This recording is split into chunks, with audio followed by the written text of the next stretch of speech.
Amen. So today we're really here to help us to think and to rethink the government's strategy concerning gun and knife crime, which is a major thing in our communities, and actually to see how we can structure that to actually support families, particularly the mothers and the fathers that are experiencing a lot of traumas. We're here to celebrate and actually launch the book that Pastor Margaret has written. Can I give her a big hand?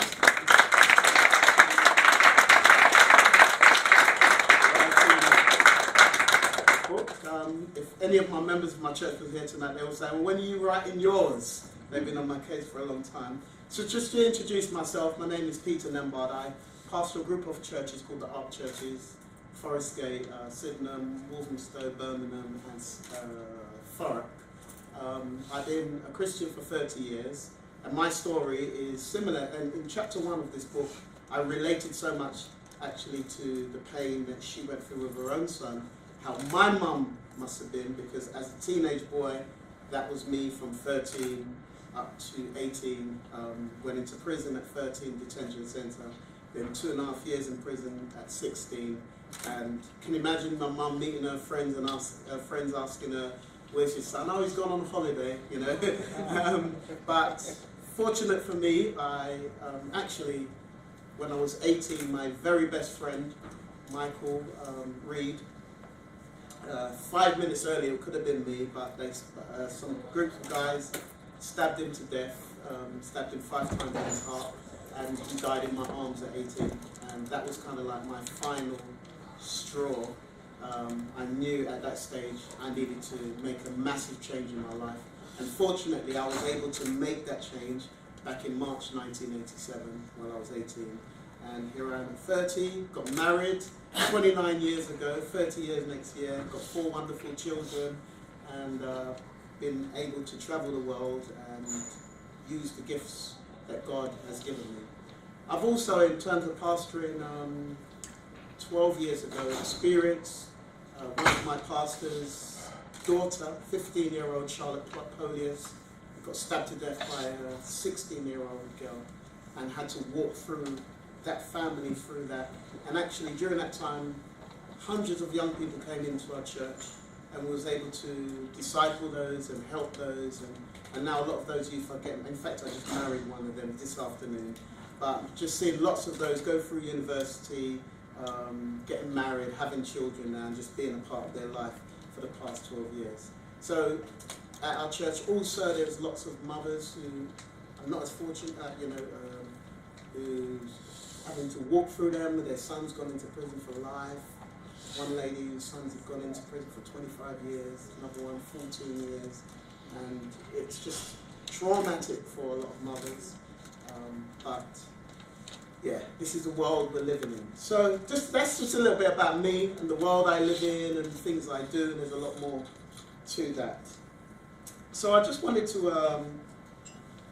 we want to have a little conversation today. We've got some wonderful panelists today. We have a panelist of Viv Ahmun, who's not quite here yet. Oh, he's here. Where are you? Hey, give him a hand, he's here. Please forgive me if I pronounce it. We've got Patricia Lamour, who's at MBE. Give her a big hand. And we've got Jasper, who is a British activist. Amen. Let's give him a... Okay, so I'll introduce, should I introduce myself? Okay, so are you ready, sir? Yeah. Yeah? So I want to introduce Viv Ahmun, who is Core Plan Black Sox sponsor.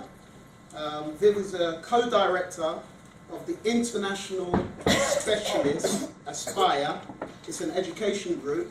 He's founder of several businesses and civil society organisations relating to financial services, professional development, health and social well-being. He has previously practiced as a psychotherapist and social policy specialist, a former Home Office advisor and a consultant. Please give him a hand.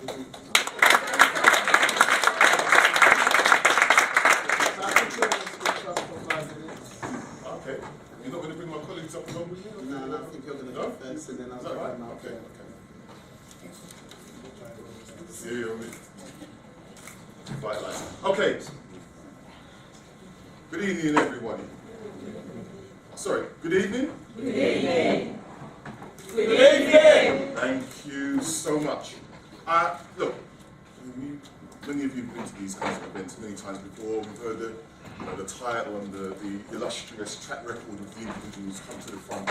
And at the end of the day, when we're dealing with subjects like this, none of that really matters. And I was thinking about what I wanted to say today, because I could have come at this from a professional perspective, but having read Margaret's book, I wanted to, take a leaf out of that book and really come from an authentic and personal perspective. So, I think it starts for me speaking at a conference about 11 years ago, up in Canning Town. About 800 people there, mostly social workers, probation officers, individuals working in the public sector. And I'd say of the 800, maybe 70% black professionals, because it is us that holds up these institutions. And the majority were women. And at that time, I'd been working, doing some support work, consulting work with the with City Hall, with the mayor at the time, with Jasper and a few other individuals, and supporting the Home Office in the fallout of what had been taking place in terms of what people describe as gang violence. I've got another view on that. But when I spoke at that event, what I spoke about was not the single mum or the estranged, irresponsible father. What I spoke about were the large numbers of black professional people working in the third sector, probation officers, social workers, so on and so forth, who were hiding the secret of what was going on with their children, their sons. And when I'd finished giving my presentation, I'm sure at least 100 of the women in there were crying. And after it finished, they came to me and they were asking me, what they do as professionals to manage the conflict that they experience in their lives, having to work in an environment where they're seeing other families dealing with these kinds of issues, and at the same time present as a professional who doesn't have a home life, doesn't have a personal life with any of those kinds of challenges. Now, I gave them all kinds of reassuring information, but I remember feeling at the time that there wasn't really anything significant in place for those kinds of individuals. It's not the same for our white counterparts, who invariably come into these inner city areas, work in our communities, and then at the end of the day they're able to commute home to an environment where these challenges don't exist. For us, too often, we continue to live in the same environment that we've been working in.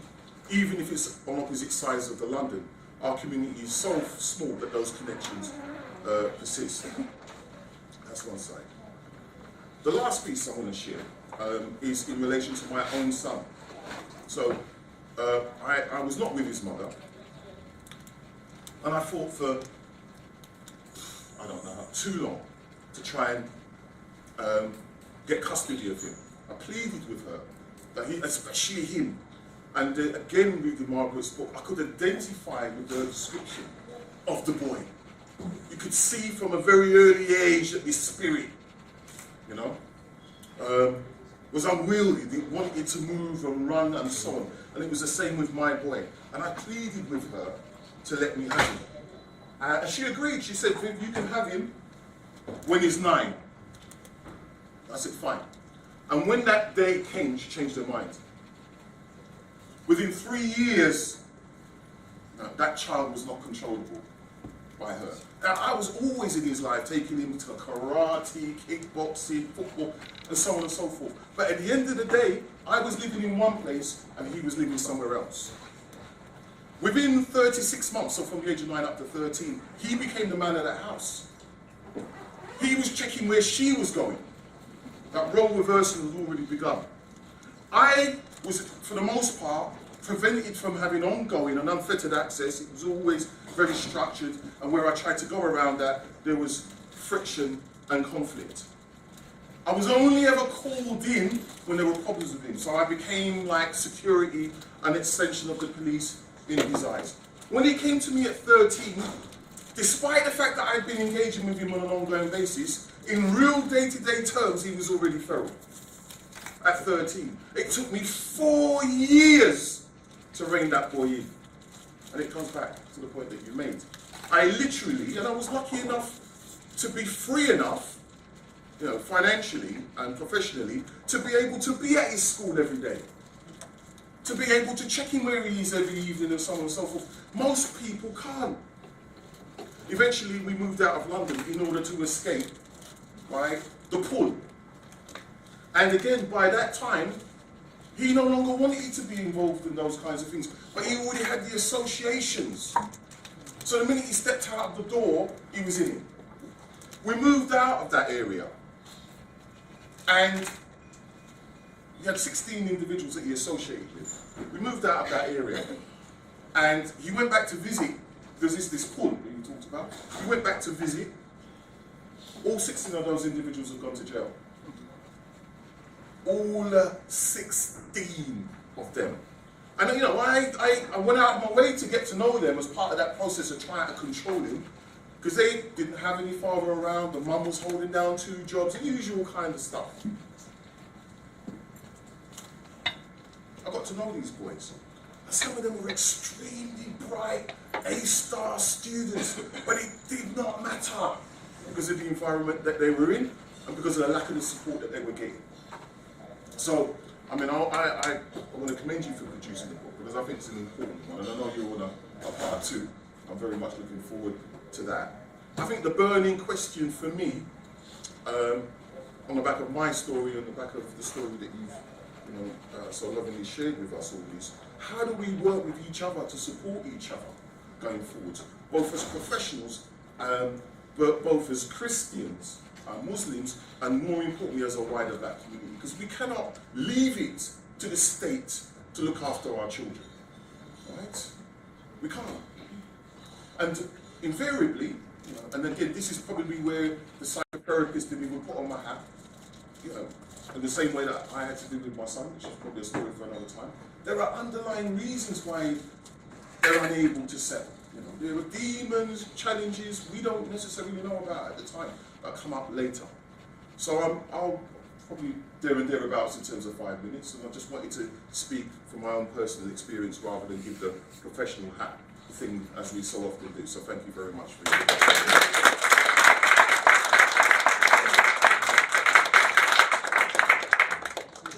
being so candid, and please remember what you said and maybe write down some questions, so when we do the panel you can ask some questions.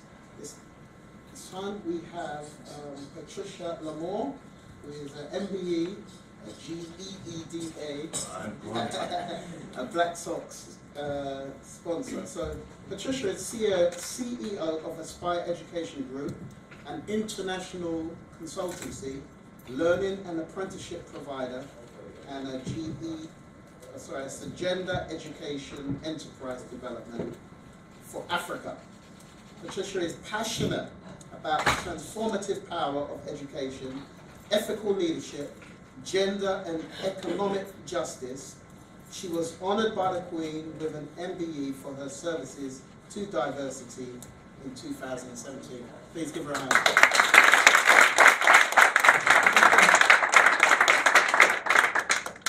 Wow, I don't know quite how I'm supposed to follow Viv here, because I don't have a personal experience similar to Margaret or Viv, but I'm a mother of 5 children, 3 boys, 2 girls and 1 grandson.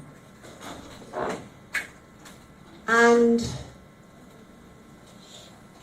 don't ask me why, but there's something that has been pulling me for the last 30 odd years to work with young people, to transform them. because our state education system is helping to create the problem that we are seeing right now. The kinds of things that are happening to our young people are not happening with a systematic regularity in the Caribbean and in Africa, from where many of the parents come. It's not. Something is happening in the dynamic and the environment here that is causing what we are seeing. We did not bring our children up to be like that. This has been created in the dynamic here. They have to own it, and we have to deal with it. Yeah? We have a state school system which pushes out 1/3 children onto the streets every year. 360,000 children are excluded from school every year. And a high proportion of those are from our communities. A disproportionate number of those are from our communities. And they are excluding children younger and younger and younger. Now, what is it saying to a child when you're no longer at school? You're excluded from the society already.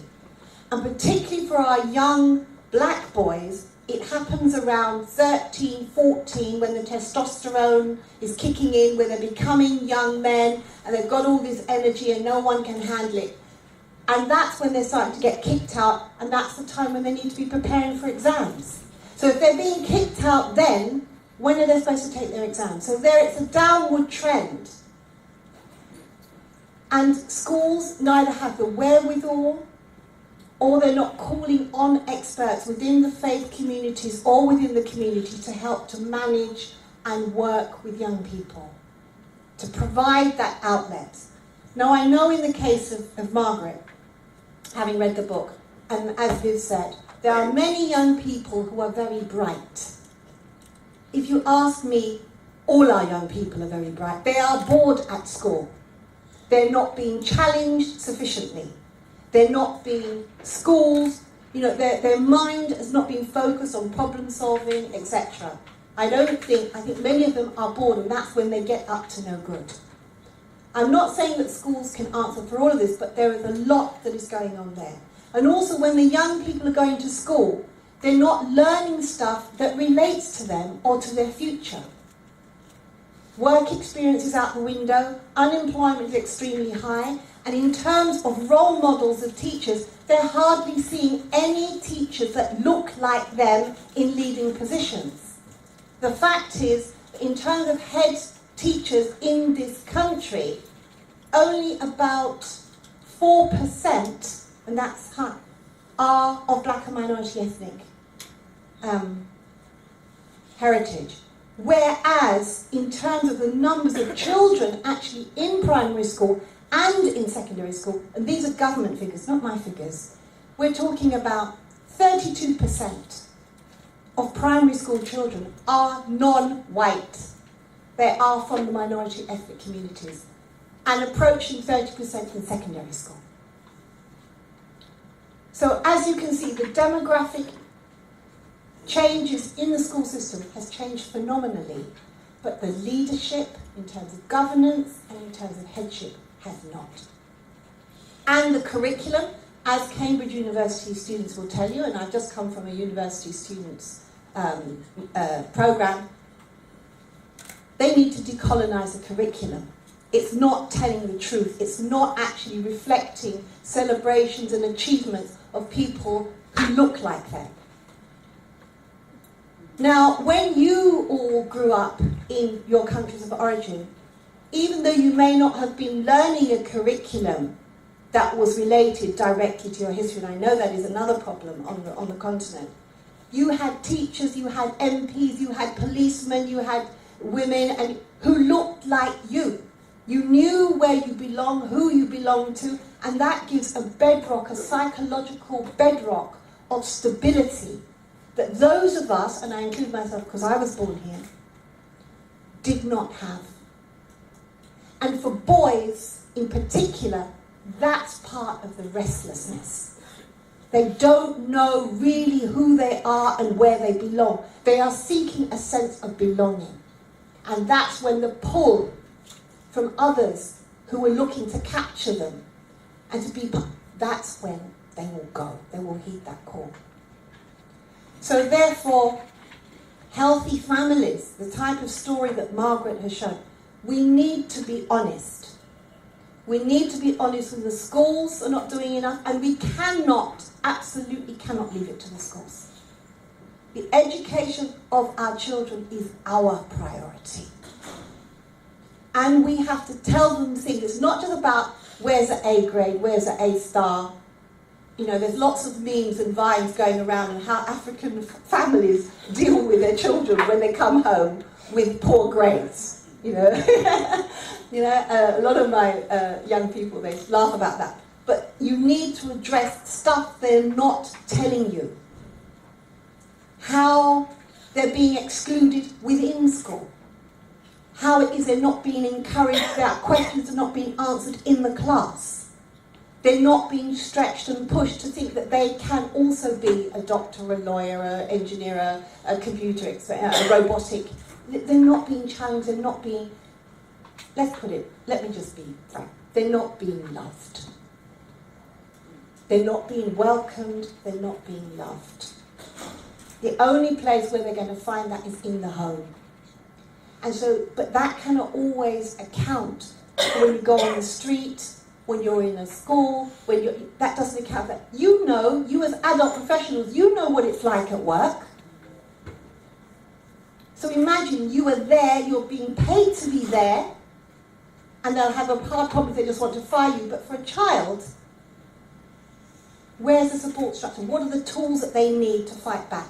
That's why I always say, as a parent, before you take the side of the school against your child, you must create an atmosphere where they will talk to you and tell you the truth. You've got to have their back, and you've got to support them, even if it's necessary, against the system, because you are all they have.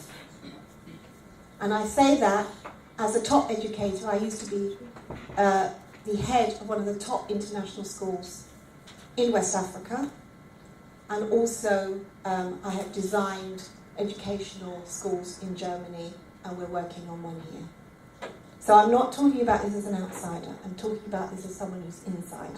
And thank you very much, Margaret, for writing that book and touching on education, touching on what women need to do and what families need to do. And I only can say we're here to see how we can advance this work to the next level. Thank you.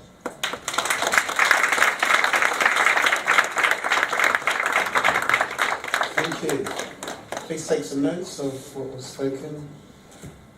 Patricia, thank you for sharing so beautifully. Our next panelist is Lee Jasper. He's a black activist, Operation Black Vote, Barack, and Black Sock sponsor.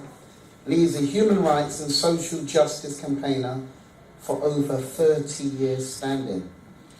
Yeah.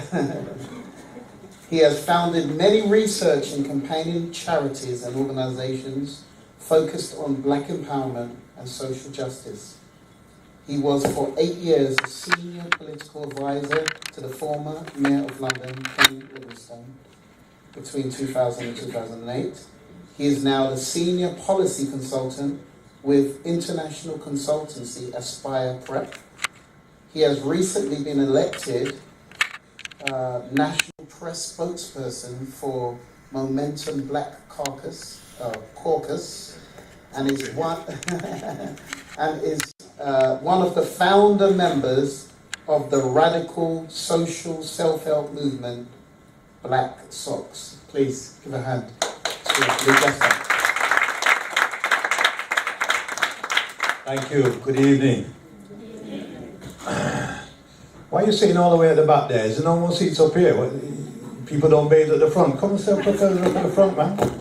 Sitting all the way at the back. You look very far away. My name's Lee Jasper. and I'm delighted to be here tonight. Thank you very much, Margaret, for inviting me. The book that Margaret has produced provides a wonderful insight into the family dynamics that go around bringing up young black men in British society. And I know a lot of people, parents included, will complain in relation to their young children to say that they're not adhering to discipline, that they quote the Children's Act at their parents. You can't do nothing to me, the Children's Act prevents you. I'm going to call the police if you beat me, and so on and so forth. All of which some parents say disempowers them from looking after their children, because the state has given children rights beyond that which the parents can exert any control. But I think in order to save our own children, it's almost as if we need a Parents Act rather than a Children's Act. Are you feeling me on that? Because I think in some senses, I've seen children being brought up by good parents, different parents, bad parents, and so on and so forth. But I think there are some golden rules about parenting that are going to stage you through those times of difficulty. And Black Sox will be producing, I think, a Parents Act guide manual, which gives some insight into the tools that you need to take care of children in a society like Britain. And so I think that I'd like to commend you for writing the book. I've got 9 children, 5 boys and 4 girls. My eldest child is 42. My second great-grandchild was born yesterday, give thanks and praise. So I know a thing or two about families. And I'm building a dynasty because I want to be like the Kennedys. I don't want to mess around, and make sure that even when I shuffle off this mortal coil, the name Jasper will be forever resonated around the UK, wherever there is injustice and a fight to fight. So I'm delighted about that. My own son was a victim of a stabbing. When he was 15, he was coming back from rugby practice. And he came out the tube station where we live, and he got caught up in an altercation. He saw 2 old school friends of his in a fight and tried to intervene. And he got stabbed as a result. So you can imagine now, I'm in the office at work to get that call, which is from the scene, which is his mother, absolutely hysterical, telling me, Lee, because he's my 9th one, so I called him after me, because the wife said she's not having 10, so I said, all right, Lee Jasper Jr. What's wrong with 11? You've done 10, you've done the hard work, right? Give me the team. Anyway, I got the call, and he told me wife is hysterical, and I can't even understand. All I can hear is the boy's being stabbed. By the time I get the clarity, I'm in a taxi, I'm going to King's Cross. By the time I get to King's Cross, I'm meeting my wife in that accident emergency room. We're staying there. We're watching our boy with pipes and tubes coming in from every way. Doctors running around. Nobody can tell us what's happening. For 2 hours we waited there to see if that boy would live or die. Luckily, that stab wound was 1 inch away from his major artery, and thank God, praise God, the boy lived, and he's now studying psychology at University of Ahmun. But the terror that I felt in that room, I've never felt anything like it in my life, right? And it's the same terror that every time our boys walk out the door, you feel. Whether or not you're from a good family or a bad family, that don't matter, you know. That don't matter. Because you could be in the wrong place and the wrong time, just like my boy. My boy's coming from rugby practice. Never get involved with the police. I don't have children who are arrested or get involved in those things. I brought my children up in the middle of Brixton. But because I have a Parent Act which says Daddy is the supreme head of the household, maintains the discipline, supports the family, pays the bills, make sure that you're living in the lifestyle that you need to become accustomed, so you could go to school and do your A-level and so on and so forth to the best of your ability, I will carry all that burden.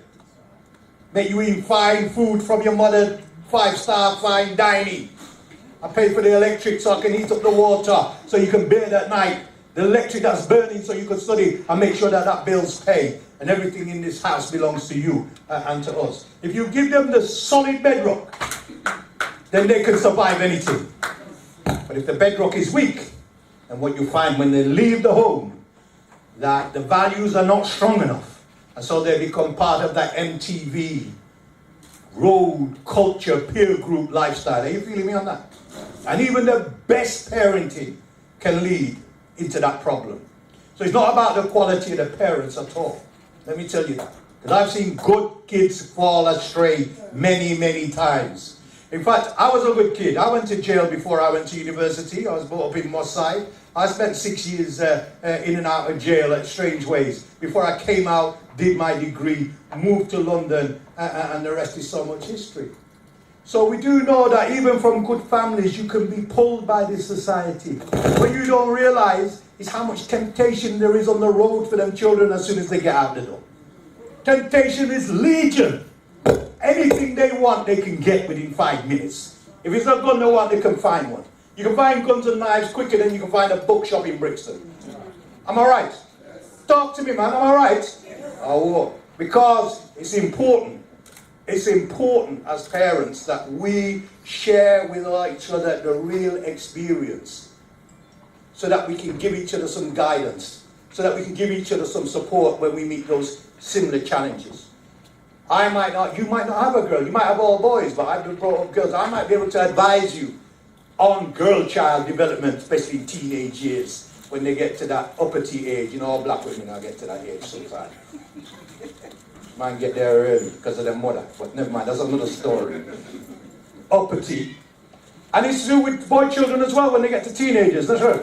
Because they all want to test their little testosterone and say who's the king, who's the real man of the house. So there's all tips and tricks that you have to employ, but that's better parenting if you're sharing with others your experience. I've buried lots of people who lost their sons. I can't tell you the amount of mothers of the dead that I've had to counsel, try and raise money for a funeral because they're on benefit and can't afford.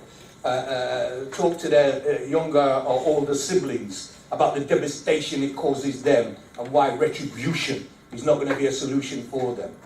And what I find is we keep our trauma and pain locked up in a cupboard and behind our chests, as if that we want everybody around us to think that we're doing okay.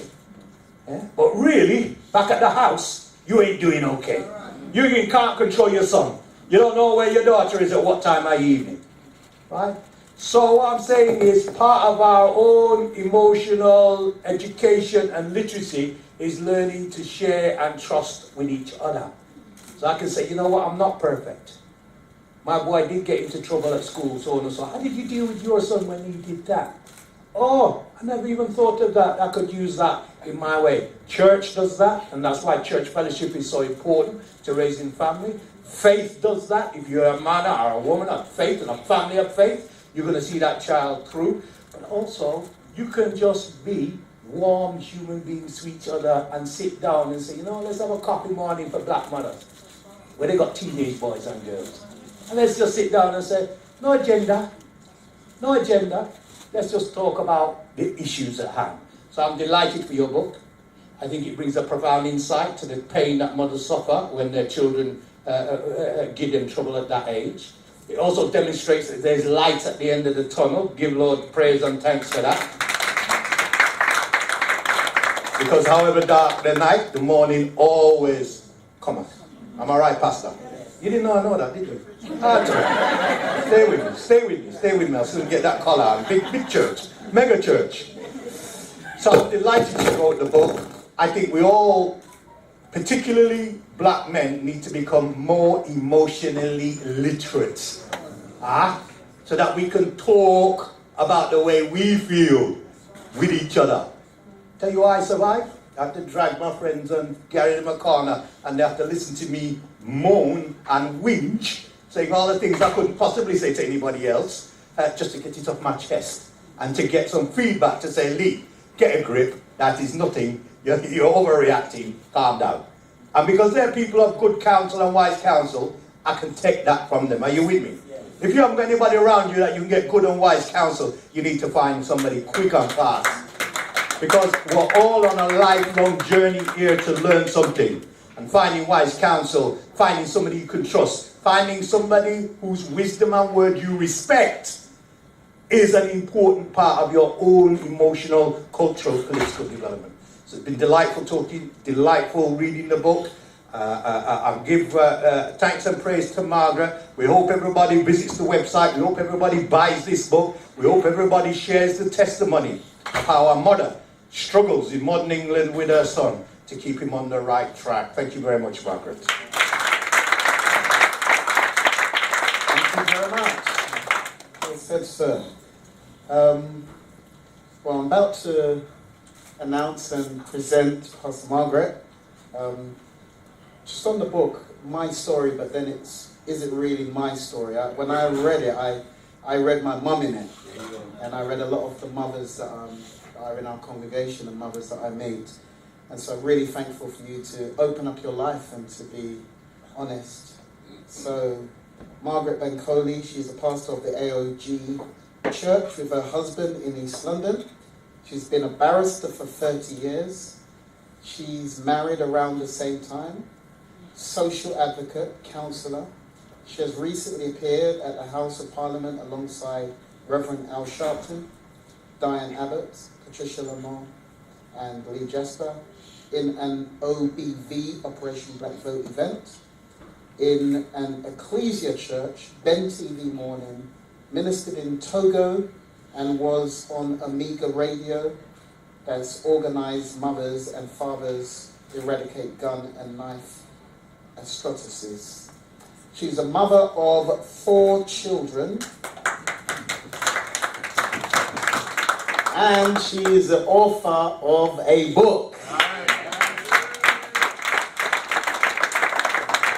I just want to say, as I announce her, just sort of a side note, I have a daughter who's 22, and I think it's really healthy that my daughter has a male best friend that's not a boyfriend, just a good, what she calls her best friend, and I really enjoy this, and he happens to be their son, and I'm really happy about that, all right?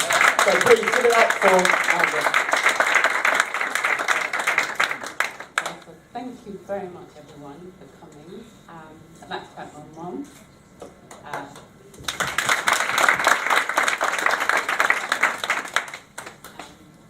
My brothers, my husband, our children, my niece and nephew, my sister-in-law, Charisse, Beaumont Media Worldwide.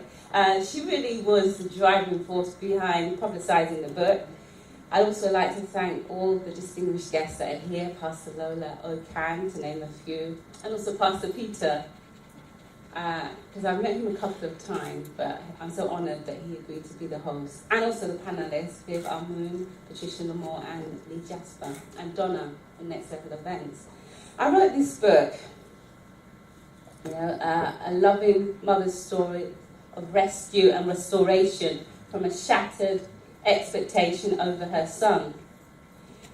My son was a wayward son. As you heard, I'm a mother of 4 children. So the 3 other children didn't behave like this son, and but I was determined that I wasn't going to lose any of them. When we read about the farmer that had 100 sheep, but one went astray, he had to put the 99 somewhere safe, so he could go after the one. And I had to do that with our son, so that we didn't lose him. What happened was our son went to prison, and it crushed me. It crushed all of us, because, as you heard, we're a professional family. We're barristers. My husband and I, we met at law school. And so our idea of having 4 children was not for one of them to go to prison. That wasn't in our equation at all. He went off script. He had so much energy. It's like, hey, I've got this high-powered job. I've got all these cases to read. I've got these 4 children and a husband and a son that has this massive amount of energy that I come home from work and he wanted to be doing things. And I'm thinking, I just want to have something to eat and go to bed. It's like, Mom, can we cook? Can we do this? Can we do that? And I couldn't do it. And so what happened was he'd go to school and he'd end up missing. He'd thinking, I said, we phoned him, where are you? Oh, I'm chilling with my friends. Okay, 9 o'clock, 10 o'clock, 11 o'clock. All 1 o'clock, 2 o'clock in the morning, he's not home. So my husband would have to go down the road, because we knew where he was. He was in his friend's house. And there were 9 other boys in this friend's house, single mother, and he would be hiding under the bed because he knew his dad was coming. And his dad would say, come out!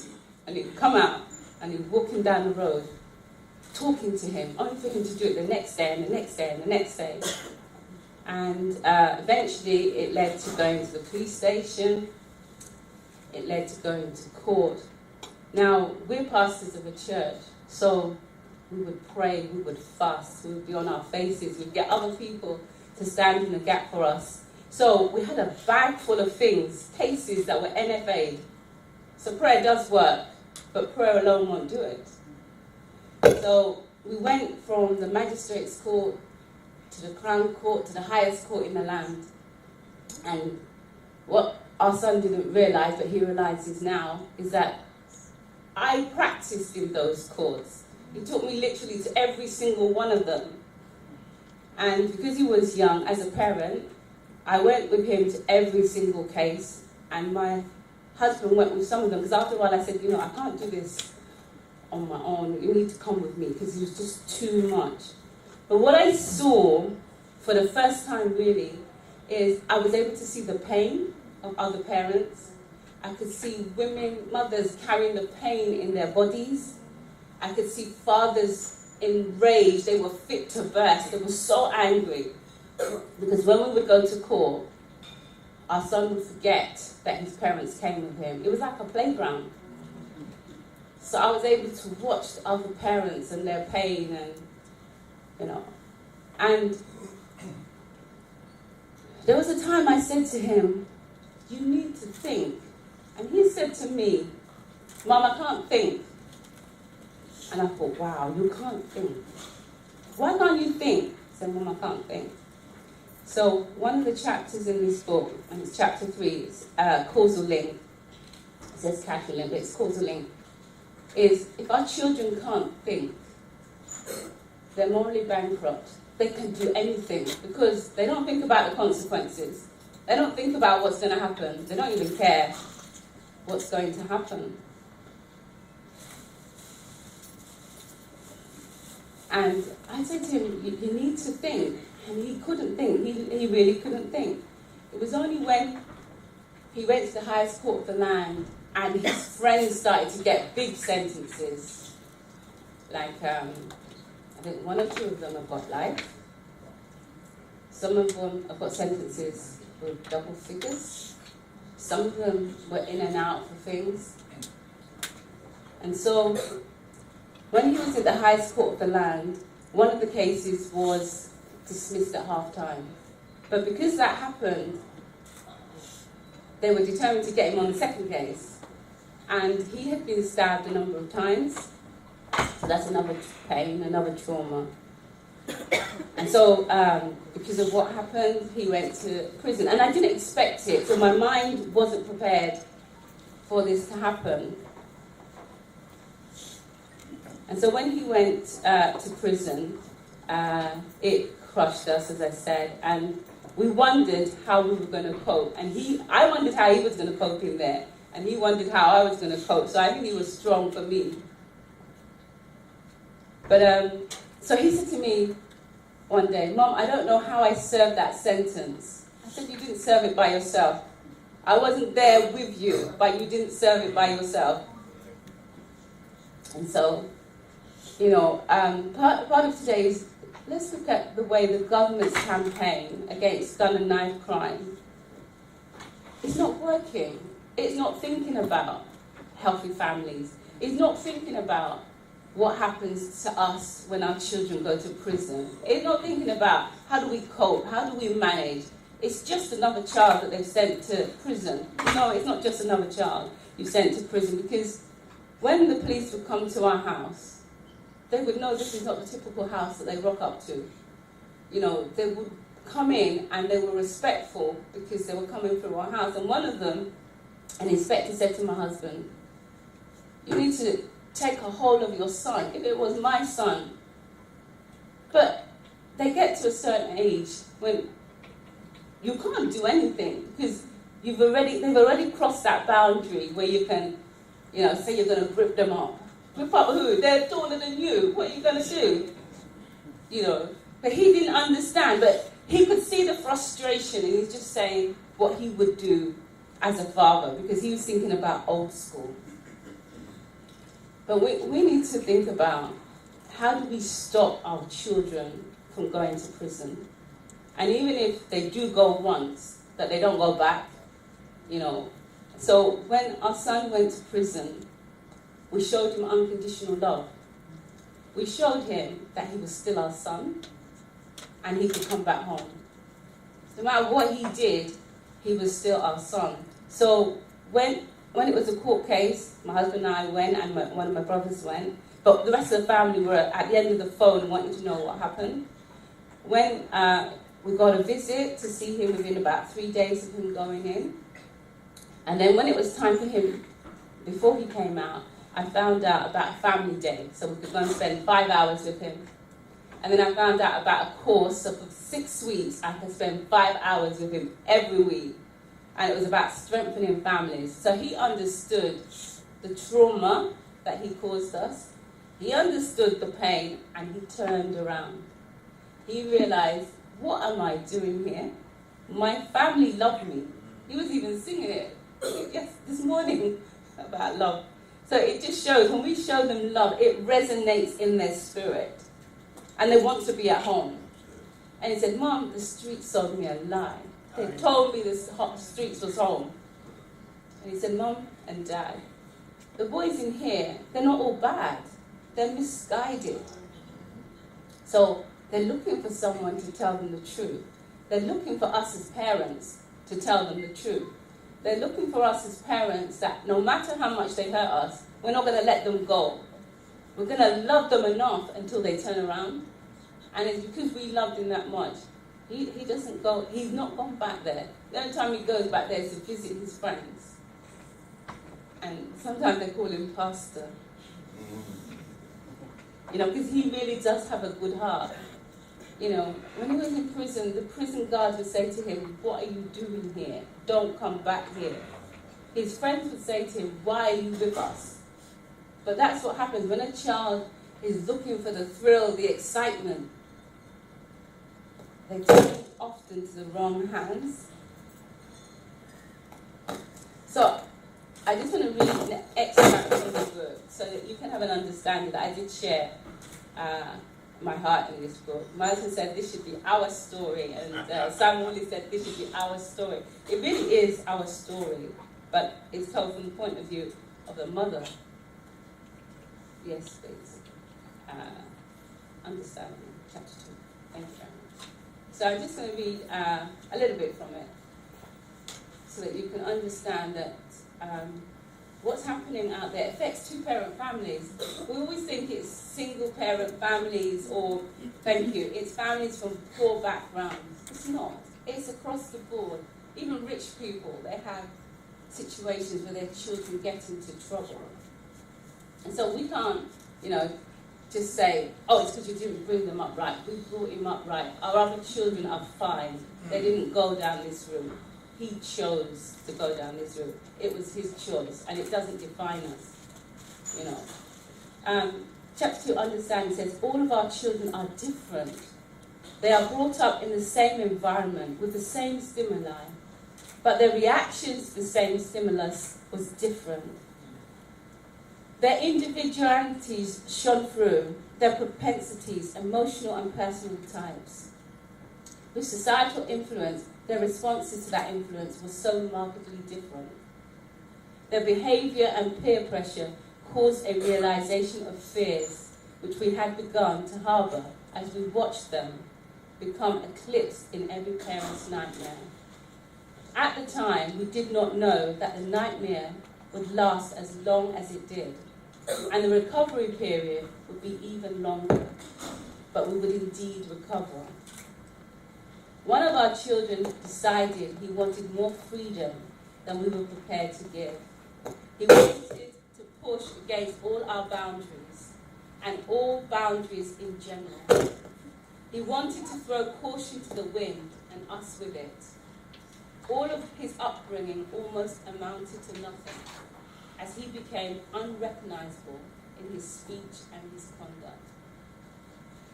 We could not comprehend where we went wrong. We had more than our parents in terms of the positions we held.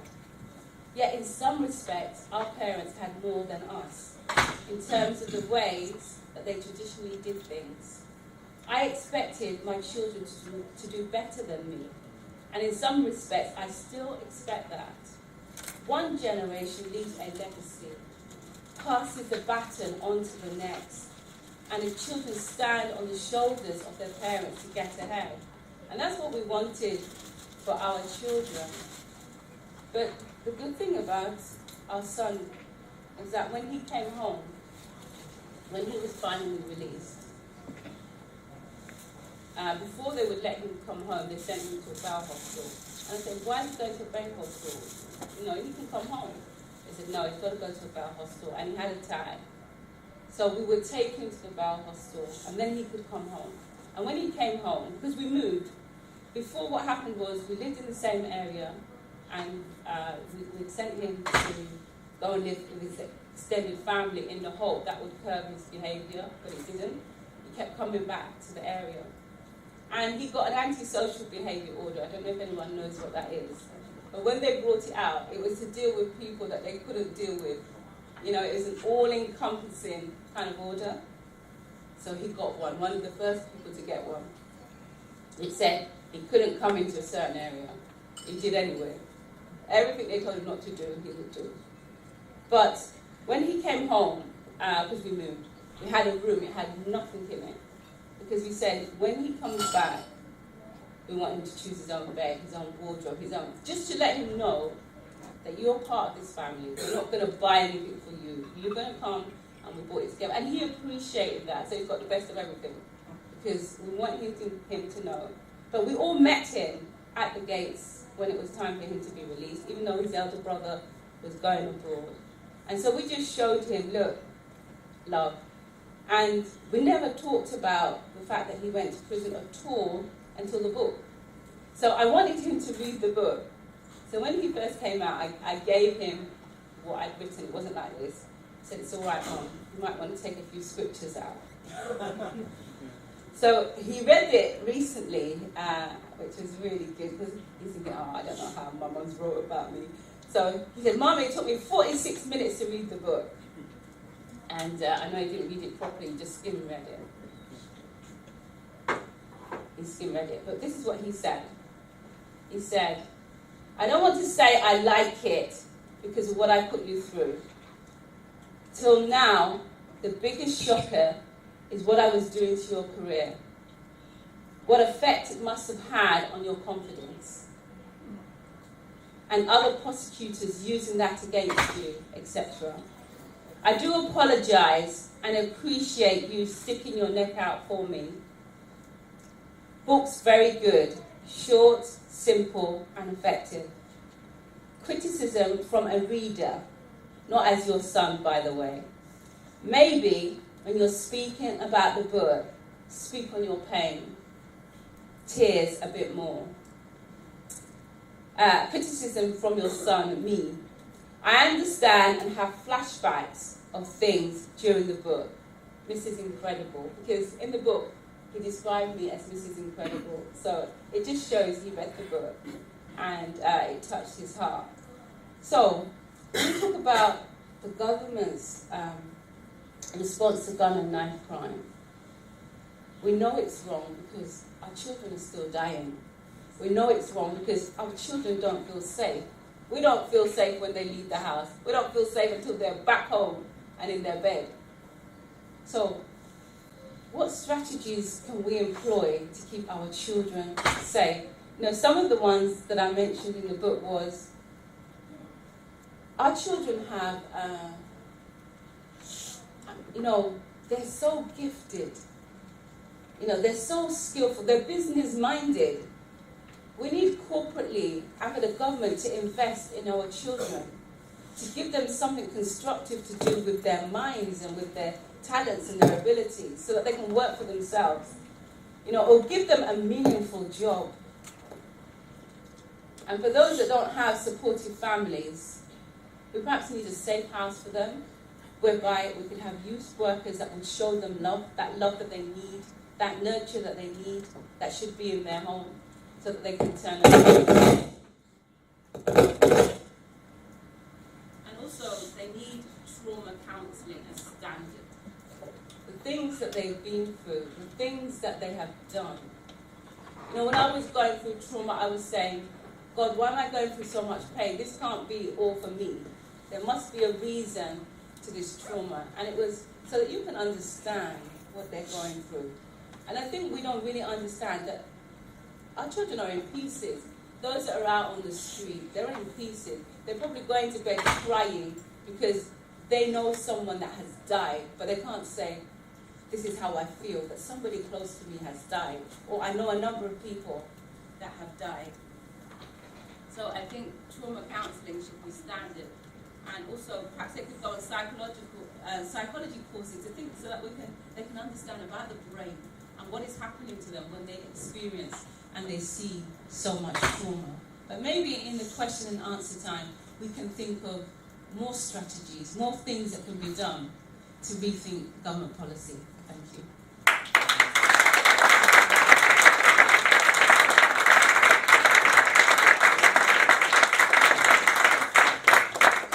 Thank you, that's awesome, really awesome. So it's a time where we can ask some questions to our panel. Please, there's some great minds here. Let's take advantage of these great minds, ask some very good questions and see what they say. So has anyone got any questions for us?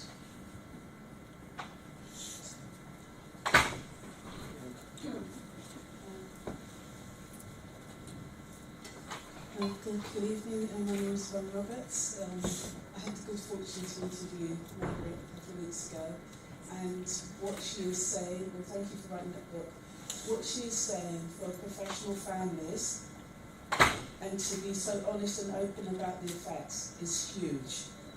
I hope that people feel encouraged and empowered to do the same when they find themselves, because sharing, the thing I will recount is that when I was at work and I was stressed out, I only had 2 children, but I became a single mother halfway through, and I would share with my colleagues every little madness that my son did. I said, he's turned into this weird child, he's 13 and doesn't wash anymore. And then they say, oh, I thought it was me, I thought I was a bad mother. And it's like, no, it's just boys. But if you don't know, and my friend was an only child, so she had no idea. So these are the things that we do. So if we do it for the small things, we can then do it for the big things. So I thank you for sharing. I think my question now is, what can we do in the schools? And I think, to answer the question, is what can we do to encourage parents to be active in the schools, because they don't want us to be. Yes.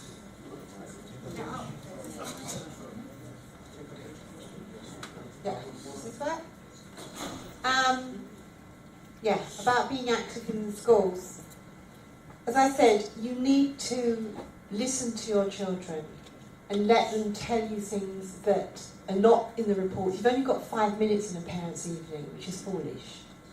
You need to make times when you go in, you're proactive, and you go in to see them, and that usually gets them on the back foot.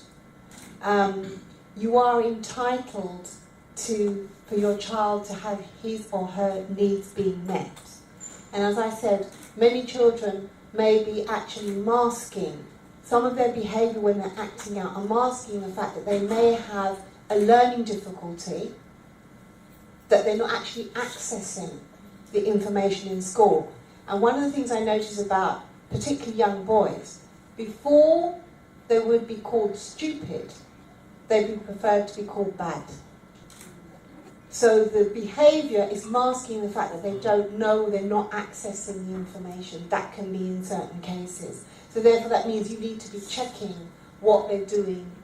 Can they read, can they access, and not just take the reports, and when the parents are saying, the teacher's saying that's fine, and then come GCSE, they're in the lowest bands, they're not even being entered for this, that and the other, and you weren't being informed before. You need to follow it. Yeah? As I said, and I'm saying that as a teacher, you need to follow your child's progress, and anything where you don't feel that things are quite right, trust your gut. Trust your gut, trust your instinct, and ask, and make sure it's documented. Send an email, a follow-up, because then there's an audit trail, so that when they start to say they're doing this, and we told you this, and we told you that. I'll just give you an example of my son recently. His dad is dying. He hasn't actually been in his life for the last 9 years. We've had to travel to Cuba, because that's where he was in a cancer hospital. Between February and March, all his GCSE are just going out of the window. I got a letter from the college where he's taking his A-levels. You did not turn up to a second formal warning. His results are poor. Basically, he's on his way out. They wrote the letter to the wrong mother. I wrote back an email with an email trail saying, you know what this child is going through. It's not anything that we've hidden. You have not offered him any grief counselling. You have not offered any support. And all you're doing is you're turning around and saying he's failing and he's coming out. I said, I want to see the head of the college. I want to see this, that and the other. Well, the next letter was, oh, come in any time. You know, we had to go again. He missed his exams. He missed his A mocks, his A-level mocks. And I said, we're going, we'll be back. We hope he can take the mocks when he comes back. Sure enough, we got back the Friday. The Monday morning, I was in the college. And the complete turnaround of the words were sweetie pie, honey bun, to my son. Yes, you will be offered grief counselling. Yes, you'll be offered support. Yes, you can retake the thing. And yes, you can come back. And, you know, with that, the weight was off his mind, the weight was off, because, you know, he's at the bedside, knowing that he's failing, and knowing he's probably going to be chucked out of college.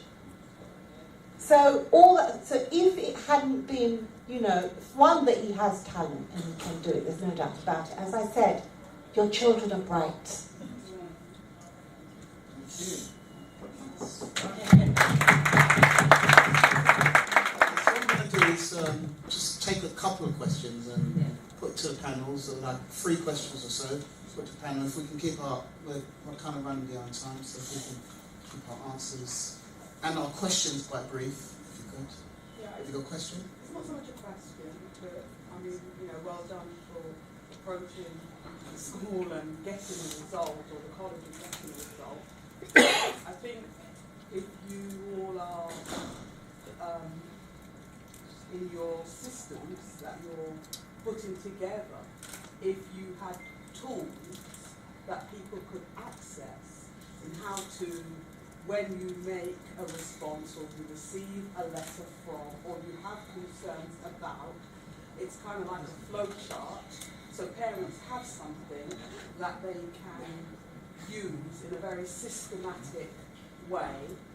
They may even have, you could, you know, maybe include something to do with why the school has to respond in a particular way because it fits with whatever government policy or education policy. I think it just helps people to have something to stand on. Because you can go to the school. The question is there something in place that can empower parents to approach schools? What I'm saying is there a flow chart? Is there some kind of guidelines around how to begin to, because when you're a mother with lots of responsibilities, to go and search that information out or to feel confident to just keep them forward is not always easy. Any other questions? I think there needs to be something like that, but before you get to that, you need places to go to or advice that you can get about where you even start. You're always entitled to bring someone else into school to support you. It doesn't have to be, if dad's not there, you can always bring somebody else. Because sometimes, you're so angry or so anxious, you can't actually take on board what they're saying. So it's usually good to have somebody else there. But that is a good idea, and that's something that we need to look at, because we also offer something called Aspire Prep.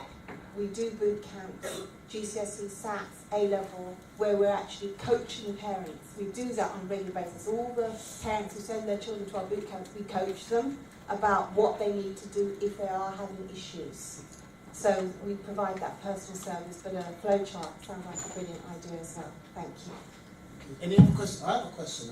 Aspire. I'd like to know what the Aspire thing is. Any other questions? No questions? Aspire. Yeah, maybe we could add about something. In this room we're very quiet, but how many of us have children that have got into difficulties at school, or maybe we're going down the road where they could have ended up in prison or ended up in prison? Have we found someone that we can talk to about it, or have we kept it to ourselves and pretended like it wasn't happening to us, maybe it was happening to someone else? Because maybe that's a way of opening up a dialogue and discussion. Anyone? Well, I've got a question and I'll come down the back. I've got a nephew that's living with me at the moment. It's driving me nuts. Like, drugs, everything else. And I don't know what to do with him, because at school he's jumping over the fence. I'm getting 15 calls a day from the police, from the school, and I've got to work. So I don't know what to do with this guy. So that's the question.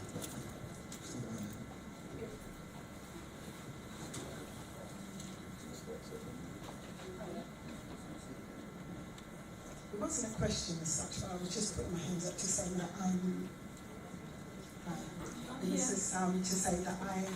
I had a daughter that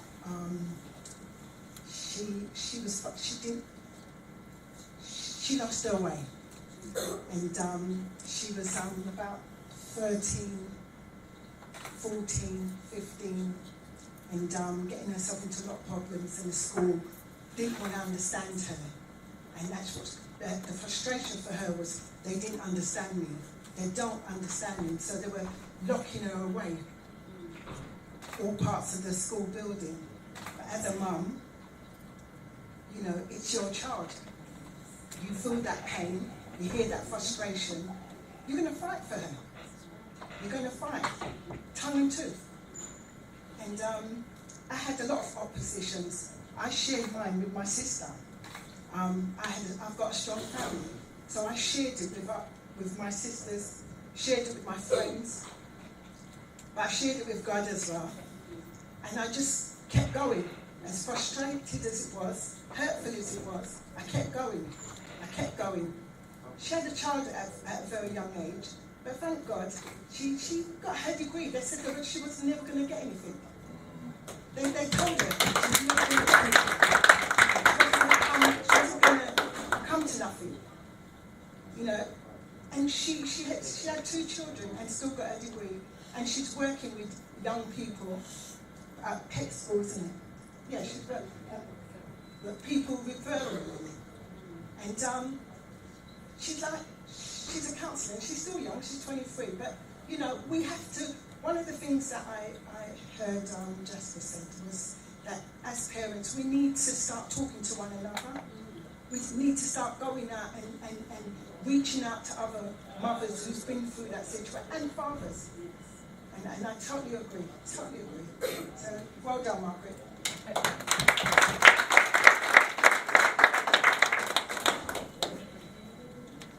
Any other questions? Come on.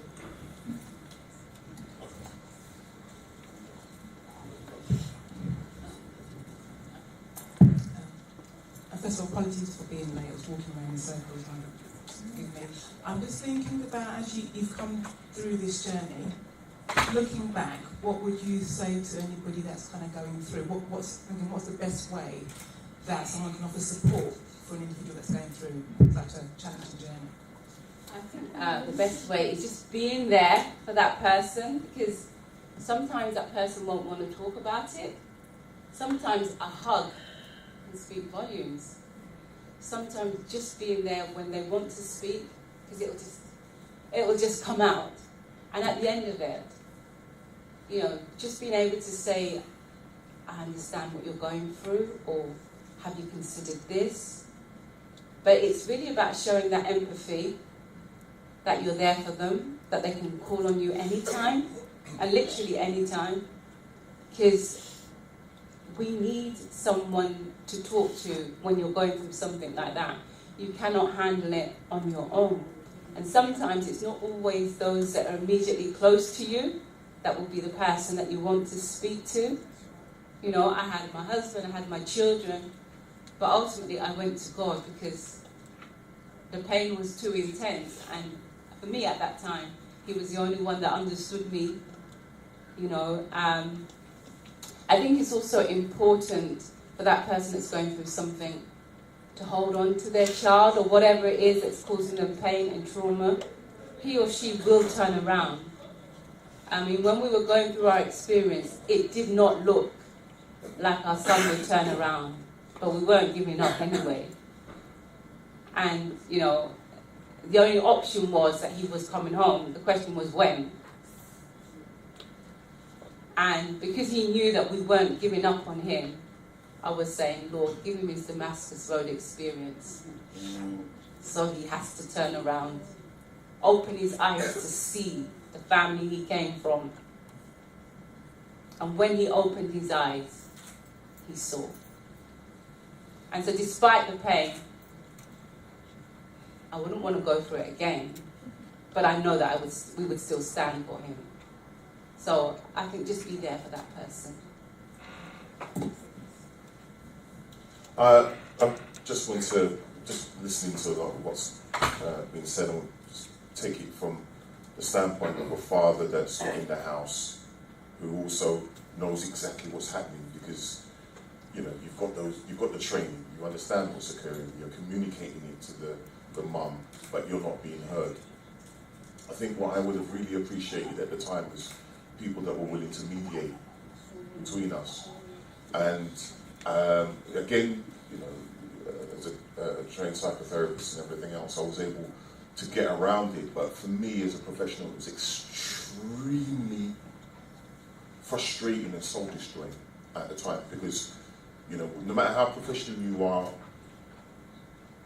in work, when you're in your home, it's all the emotions that you got to struggle with, and you know, and the schism between you and the mother's child. It's just I can only, soul destroying is the only way I can describe it. And I struggled to find individuals within my extended family who were willing to get involved in this schism, to get in between and mediate.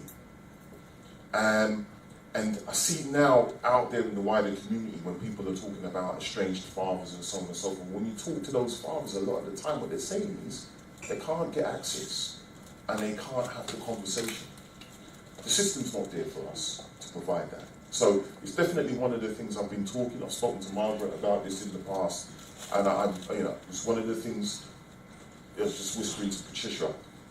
Let's make sure the audience doesn't think that we can deliver everything here, because you know we're private professionals doing our own stuff and tithing back into our community as best we can. But I know that's one of the things that people are crying out for, our own provision that will mediate for us and get paid, because the system wants mediators that you know are culturally competent, culturally appropriate, culturally sensitive, to get in between.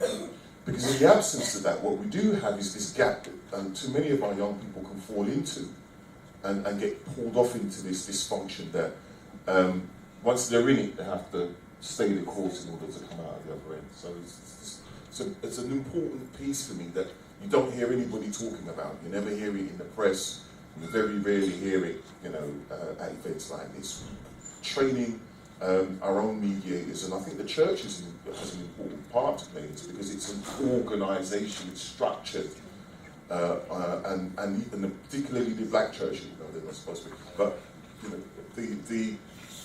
the pastors are operating, black pastors in the UK are operating in a much more coordinated fashion, and it's one of the things I think we could produce that will have a massive impact on the challenges that we're experiencing on the ground and the pain that everybody's experiencing.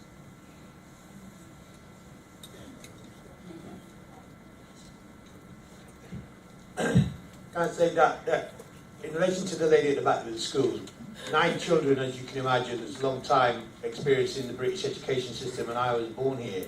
I always made it an absolute priority that I became a school governor at every single school my child went to. I also made it a priority that every single teacher in that school knew my name. I knew that I was actively interested in my son's or daughter's education.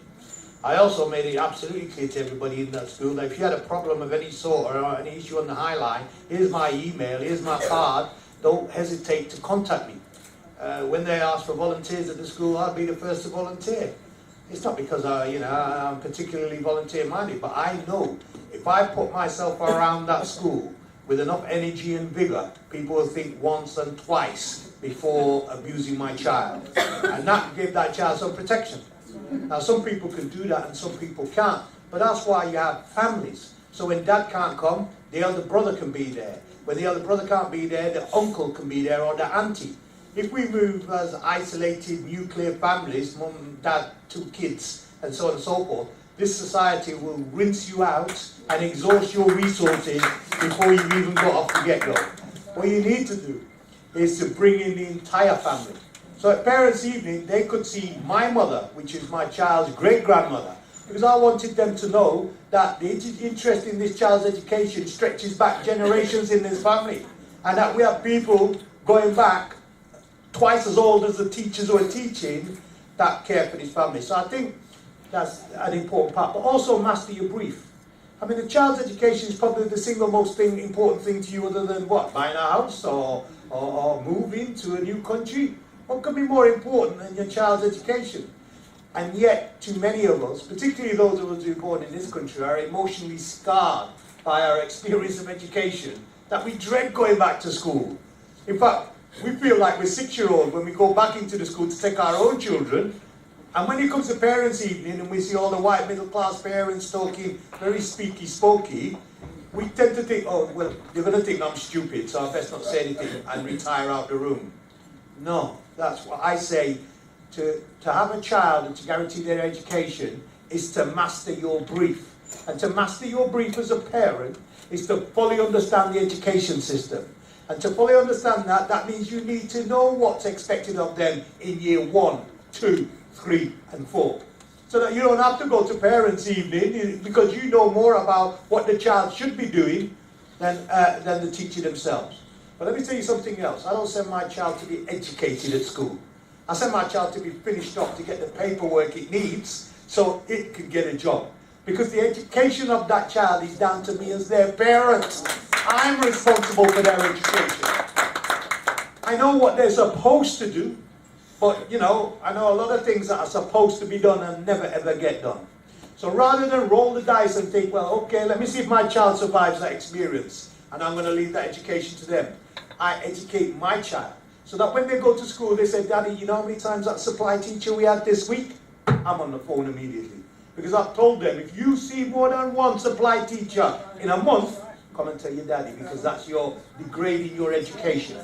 If you see those black boys being detained unfairly and so on and so forth, come and tell your daddy, because we can go to Parents' Evening and raise the issue amongst them. So you're not just a passive recipient of education, you're actually driving the education, but you're sending your child to school to get the necessary formal qualifications that they could come out the other end and get the job that they need. But their education, moral, theological, philosophical, economic, political, social, has to be the job of the parents.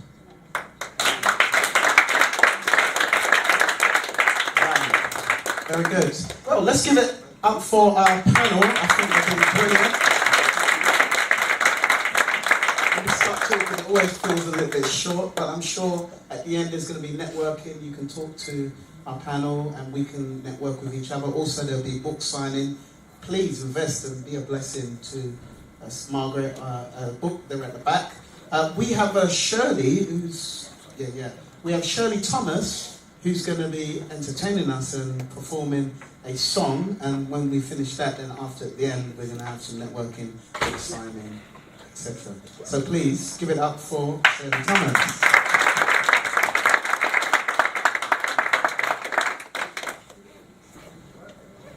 Yeah, okay. I'll probably go around here. Yeah, let me go around here because I want to sing.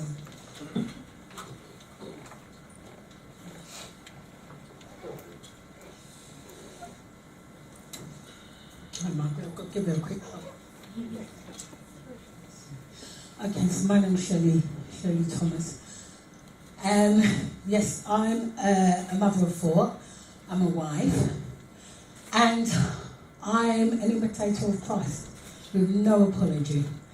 Okay, so today, this evening, it's an honour and privilege to be here, and I thank Margaret for her determination, because she's very determined, this lady. No, but praise God for that. You know, it's been wonderful. It's been I'm really glad I came, actually, because, you know, we all have that one child, and I too have a son who's not where he's supposed to be right now, but I trust God that he will. I won't stop praying. But so without further ado, what better to sing to round up the evening than the greatest love of all? Okay. I believe the children are our future. Treat them well and let them lead the way. Show them all the beauty they possess inside. Give them a strength, sense of pride to make it easier. Let the children's laughter remind us how we used to be. Everybody searching for a hero. They need someone to look up to. I never found anyone who fulfilled my needs. A lonely place to be. So I learned to depend on thee. I decided long ago never to walk in anyone's shadow. If I fail, if I succeed, at least I lived as I believed. And no matter what they take from me, they can't take away my dignity, because the greatest love of all is happening to me. The greatest love of all inside of me.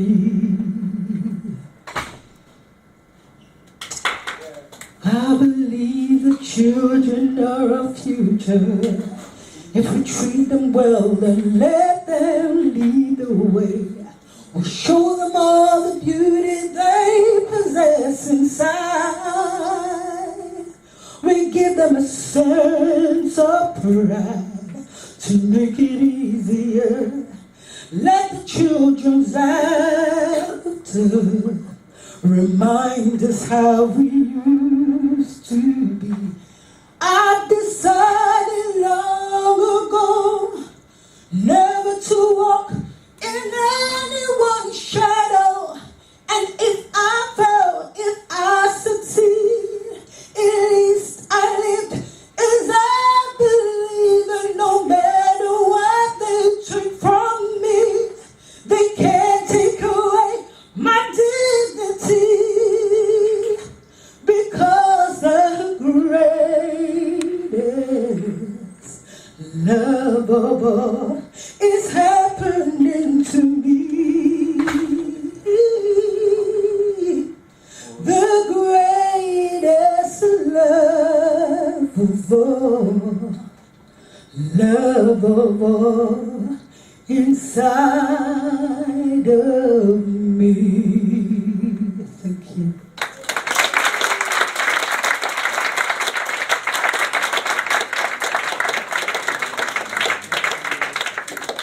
I'd just like to thank everyone for coming this evening.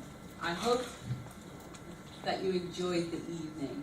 I don't know if enjoyed is the right word, but I think you understand what I'm saying, that it is necessary for us as parents, as black parents, to talk about our trauma and about our pain. Because ultimately, God wants us to be healed. And when we are healed, we can pass that on to our children so that they can be strong, that they can be confident, and that, you know, they can turn their lives around because we're standing in their corner. We're not going to let them go. Because if we let them go, prison is a revolving door. If we let them go, they may not come back. And all our children must come home. So thank you. And I hope that you'll see me at the back. So ladies and gentlemen, once again, please give it up for Viv, Ahmun, Patricia, Lamour, Mr. Lee, Jasper, Pastor Margaret Bankole. Come on.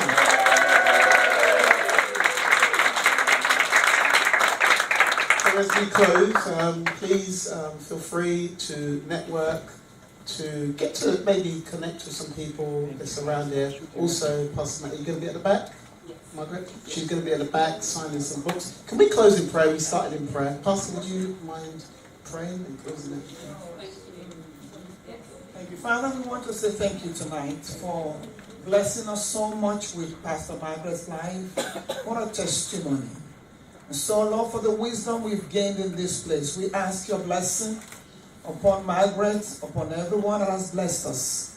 And we ask your blessing upon our family. That those who have gained from our experience will continue to know that you are so good and you have plans for them and their children.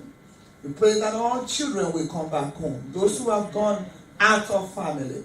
Lord, as the prodigal son came back home, that every prodigal will come back home. You only will take all the glory and all the honor. In Jesus' name we pray. Amen. God bless you. Thank you for coming and have a fantastic evening. Please get to know each other and network.